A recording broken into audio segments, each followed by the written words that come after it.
Hello everyone. Today we will cover illustration 27 and illustration 28. Let's start it. Illustration 27. Following is the receipt and payment account of Chandigarh Club for the year ended on 31st March 2013. यहाँ पर receipt and payment account given है और साथ में हमें further information given है। तो जैसे कि हम पहले करते हैं, जितनी भी फर्दर इन्फॉर्मेशन है उसे टिक कर लेंगे। ये सारी इन्फॉर्मेशन तो हमें बैलेंस शीट की गिवन है। Next is subscription, then stock for food stuff and यहाँ का है 50% of entrance fee and 10% of surplus of any year are to be transfer to reserve fund. तो इन सब को टिक कर लेंगे हम। Subscription, then food stuff, after that entrance fee, right? Now let's start doing this question. First of all, balance given है, ये opening balance sheet में जाएगा।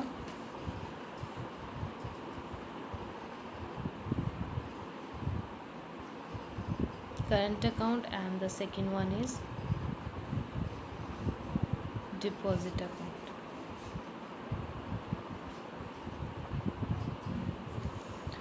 Next is interest,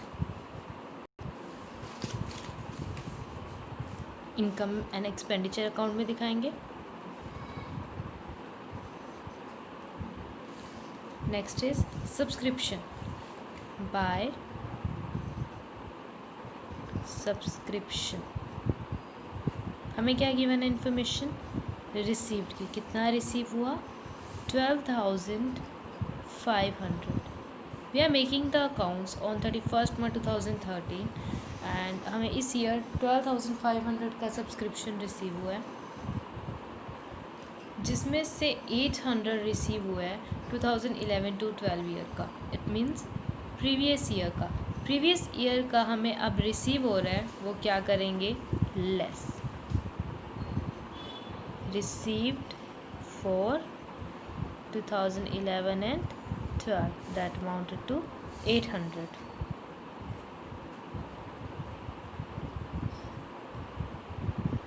और साथ में जो ये 800 रुपीज़ है, ये प्रीवियस ईयर की बैलेंस शीट में आउटस्टैंडिंग सब्सक्रिप्शन के नेम से जाएंगे। साथ में इस पर टिक किया हुआ है, कुछ फर्दर इन्फॉर्मेशन गिवन है। Arrear of subscription for 2011 and 12 वर 900। देखो पेमेंट तो 900 की पेंडिंग थी, बट उसमें से 800 रुपीज़ रिसीव हो गया। And arrear of subscription for the 2012 and 13 वर 1300। यहाँ पे क्या लिखा है, 4 ना, 4 2012 और 13 मीन्स ओनली करंट ईयर का। ये टोटल आउटस्टैंडिंग सब्सक्रिप्शन नहीं गिवन है, ये 2012 से 2013, it means only and only current year का आउटस्टैंडिंग सब्सक्रिप्शन गिवन है, जो कितना है 1300। और करंट ईयर का आउटस्टैंडिंग सब्सक्रिप्शन क्या किया जाएगा, ऐड।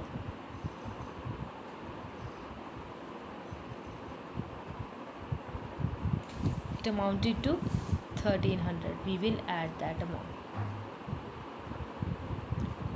13,000 रुपीज़ और कोई भी इंफॉर्मेशन नहीं थी सब्सक्रिप्शन से रिलेटेड, तो ये अमाउंट कॉलम में मेंशन कर। एंड ये 1300। अब देखो हमें 31st March 2013 की जो बैलेंस शीट बनानी है, वहाँ पर भी तो हमें आउटस्टैंडिंग सब्सक्रिप्शन दिखाना होगा। एंड एज यू नो, जो बैलेंस शीट में सब्सक्रिप्शन दिखाया जाता है ना, वो 1 ईयर से रिलेटेड नहीं दिखाया जाता, वो कंप्लीट यानी आज की डेट तक, इट मीन्स इस डेट तक कितना सब्सक्रिप्शन रिसीव होना बाकी है वो सब दिखाया जाएगा। तो इसमें प्रीवियस ईयर का भी दिखाएंगे और करंट ईयर का भी दिखाएंगे। करंट ईयर का तो अभी देखा कितना है, 1300। देखो प्रीवियस ईयर का कितना था, 900 था वन, बट इसमें से कितना रिसीव हो चुका है, 800 रिसीव हुआ। इस साल में उनमें से 800 तो मिल गया।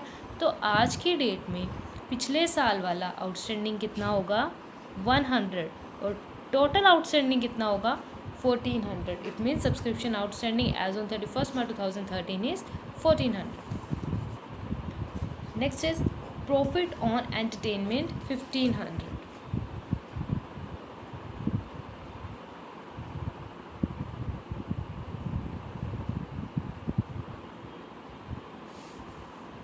Refreshment receipt, food stuff sale 12,000,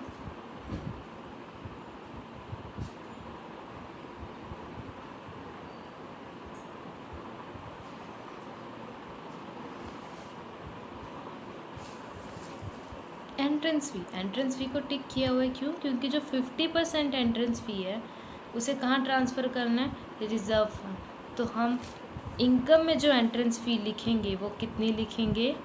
only 50%। Total है 2000, यहाँ पर आएगी 1000 और बाकी की 1000 कहाँ जाएगी? करंट ईयर के बैलेंस शीट में एक रिज़र्व फंड बनाएंगे, वहाँ पर हम ऐड करेंगे एंट्रेंस फ़ी 1000। ऑलराइट, नेक्स्ट बारी है पेमेंट की। पेमेंट साइड पहला है रिफ्रेशमेंट एक्सपेंस और वो टिक में ही है। रिफ्रेशमेंट एक्सपेंस कितने हैं? 8000 के, बट हमें जो यहाँ लिखनी है वो कितनी लिखनी है? कंज्यूम कितनी हुई। देखो फूड स्टफ परचेज गिवन है 8000 और फर्दर इन्फॉर्मेशन में हमें क्या गिवन है? Stock of food stuff at the close of the year amounted to 1500 rupees. And यहाँ पर देखो stock of food stuff rupees 1800 on 1 April 2012, यानी कि ओपनिंग फूड स्टफ भी गिवन है और closing balance of food stuff भी गिवन है। और क्वेश्चन में हमें कितना फूड स्टफ परचेज किया है ये भी गिवन है। ये गुड्स ऑफ कंज्यूम है ना, हमें यहाँ पर लिखना है फूड स्टफ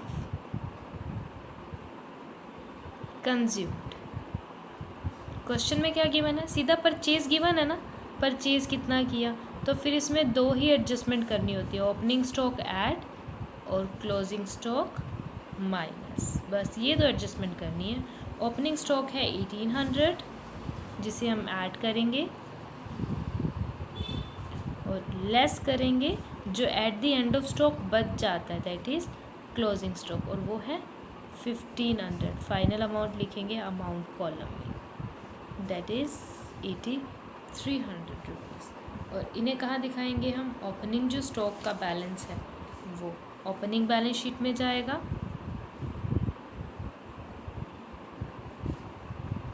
और जो closing balance of food stuff है वो क्लोजिंग बैलेंस शीट में जाए, right. Next is crockery purchased, books purchased. Crockery और बुक्स ये क्या हो जाएंगी? हमारी एसेट्स, ठीक है। तो पहले चेक कर लेंगे कौन कौन सी एसेट्स अवेलेबल है, वो नोट कर लेते हैं। पुरानी बैलेंस शीट में हमारे पास बिल्डिंग है 20,000 की, उसके बाद गवर्नमेंट सिक्योरिटीज़ है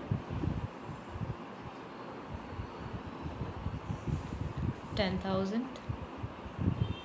then we are given stock of food stuff जो नोट कर लिया 1800 और रिजर्व फंड है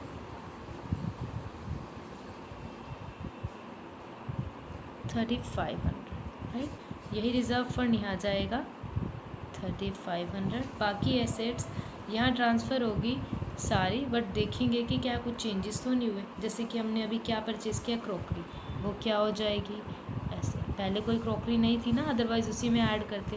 क्रॉकरी परचेज़ की 3000 की, we will mention 3000। Next is books purchase 2000, books भी क्या हो जाएंगी एसेट 2000। उसके बाद है newspaper, newspaper is an expense. Salary, salary is an expense. General expense is also expense and auditing fees is also an expense. ये चारों expense है और इसे हम एक्सपेंस साइड शो कर देंगे। I will write it. तो ये सारे एक्सपेंसेस को यहाँ शो कर दिए। उसके बाद हमें क्लोजिंग बैलेंस गिवन है जो जाएगा बैलेंस शीट में, current account and deposit account. ये सब बैंक का बैलेंस है 100 एंड 5000। अब देखो ये सारी एंट्रीज हो गई और जो एडजस्टमेंट थी वो भी लगभग हो गई। सिर्फ एक एडजस्टमेंट रह गई जो यहाँ पे मेंशन है 10% of the surplus of any year to be transfer to reserve fund. वो तभी पता चलेगा जब हम इस क्वेश्चन से सरप्लस फाइंड आउट कर लेंगे। हाउएवर बिफोर दैट हम बैलेंस शीट को कंप्लीट करेंगे। जैसे कि यहाँ से एनालाइज करेंगे ओल्ड बैलेंस शीट और न्यू बैलेंस शीट को, जैसे कि current account, deposit account, all subscription, food stuff, ये सब तो यहाँ पर ऑलरेडी था। बिल्डिंग 20,000 की थी और गवर्नमेंट सिक्योरिटी 10,000 की। इस क्वेश्चन में कुछ नहीं कहा ना हमने बिल्डिंग सेल की नहीं किया, गवर्नमेंट सिक्योरिटीज़ को सेल किया नहीं, तो इन्हें एज इट इज़ यहाँ नोट करेंगे। Building and government securities, building 20,000, government securities 10,000, right. इस पॉइंट में हमने यहाँ गड़बड़ कर दी। आउटस्टैंडिंग सब्सक्रिप्शन 900 है, 800 तो रिसीव हुआ है ना, आउटस्टैंडिंग था कितना, ये 900, तो बैलेंस शीट में तो 900 जाएगा, राइट। 800 मिला है तो सब्सक्रिप्शन में -800। ऑल राइट, अब हम फाइंड कर लेंगे बैलेंसेस। एक तरफ तो हमें इनकम एंड एक्सपेंडिचर अकाउंट का बैलेंस निकालना है, दूसरी तरफ बैलेंस शीट का। टोटल कर लेंगे दोनों कॉलम्स का और डिफरेंस को यहाँ मेंशन कर देंगे। इनकम कॉलम अगर ज़्यादा है एक्सपेंडिचर कॉलम से, तो जो यहाँ बैलेंस आएगा वो होगा सरप्लस, और अगर एक्सपेंडिचर का टोटल ज़्यादा है इनकम का कम है तो बैलेंस यहाँ आएगा, नेम होगा डेफिसिट। तो यहाँ सीधा बैलेंस करके मैं अमाउंट राइट कर रही हूँ। After doing the balance the surplus amount is 6600 and जो प्रीवियस ईयर की बैलेंस शीट थी वहाँ से कैपिटल फंड आया 31,900। जो ये कैपिटल फंड है 2013 में हम यहाँ राइट करेंगे। कैपिटल फंड अवेलेबल है 31,900। इसमें क्या ऐड करते हैं, सरप्लस। बट सरप्लस से रिलेटेड क्वेश्चन में एक कंडीशन कही है, वो ये कंडीशन है कि 10% ऑफ सरप्लस जो है वो रिज़र्व फंड में ट्रांसफ़र करना है। टोटल सरप्लस कितना हुआ है 6600 का, इसका 10% कितना हो जाएगा 660। पहले रिज़र्व फंड 3500 का था पुरानी बैलेंस शीट में, 1000 रुपीज़ एंट्रेंस फीस है। अब इसमें ऐड करेंगे सरप्लस, और कितना हो रहा है सरप्लस 10%, दैट इज़ 660। तो यहाँ आ गया 5160। तो बचा कितना, देखो टोटल 6600 था, जिसमें से 660 रुपीज़ तो चले गए रिज़र्व फंड में, और अब जो बैलेंस है वो होगा 5940। 5940 का सरप्लस ऐड कर देंगे and this will be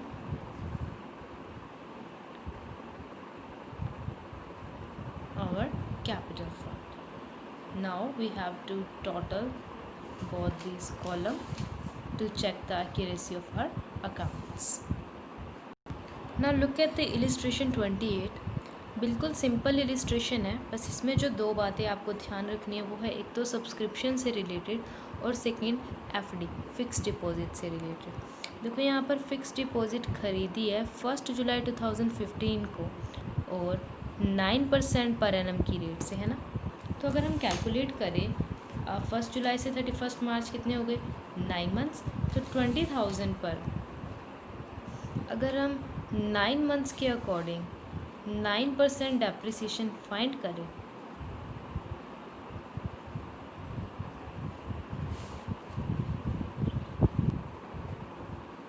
$1,350 interest मिलना चाहिए, है ना इस साथ, और हमें इंटरेस्ट दिया कितना हुआ है 450।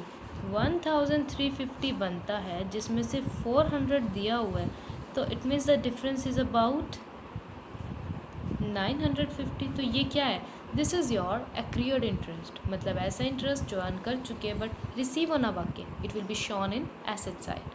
सॉरी 450 रिसीव हुआ तो 900 आएगा, ठीक है, ओके। सेकेंड थिंग जो सब्सक्रिप्शन के बारे में ट्रीटमेंट है, वैसे तो ये सब्सक्रिप्शन की ट्रीटमेंट ऑलरेडी जो हमने 15th इलिस्ट्रेशन तक की थी ना वहाँ तक आ चुकी है, but let me remind you, यहाँ पर टोटल सब्सक्रिप्शन 28,200 रिसीव हुआ है।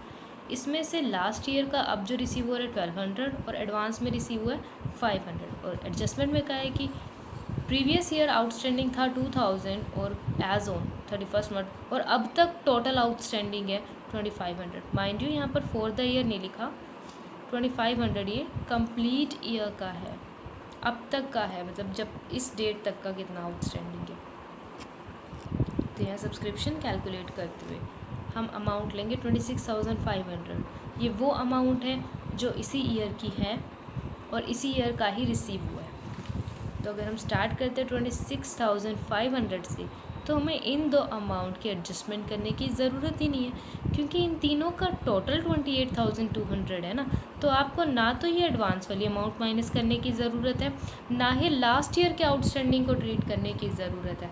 तो ज़रूरत किसकी है? आपको बस इस अमाउंट में एक तो इस साल का आउटस्टैंडिंग ऐड करना है और लास्ट ईयर का रिसीव इन एडवांस ऐड करना। ये दो ऐड करने के बाद आपका सीधा अमाउंट निकल आएगा जो इस ईयर का सब्सक्रिप्शन बनता है। अब यहाँ पर एडवांस तो है नहीं, तो ये वाली बात तो यहीं ख़त्म हो जाएगी, है ना। अब सिर्फ रह गया इस ईयर का आउटस्टैंडिंग। देखो पिछले साल तक आउटस्टैंडिंग कितना था? 2000, और अब तक का टोटल आउटस्टैंडिंग कितना है? 2500 बस। बट इस 2000 में से कितना मिल चुका है? 1200। देखो लास्ट ईयर 2000 आउटस्टैंडिंग था, इस ईयर इसमें से कितना मिल चुका है? 1200। तो अभी भी लास्ट ईयर का आउटस्टैंडिंग कितना पेंडिंग है? 800। अब तक का टोटल आउटस्टैंडिंग है 2500 और पुराना आउटस्टैंडिंग है 800। तो करंट ईयर का आउटस्टैंडिंग कितना हो जाएगा? 1700।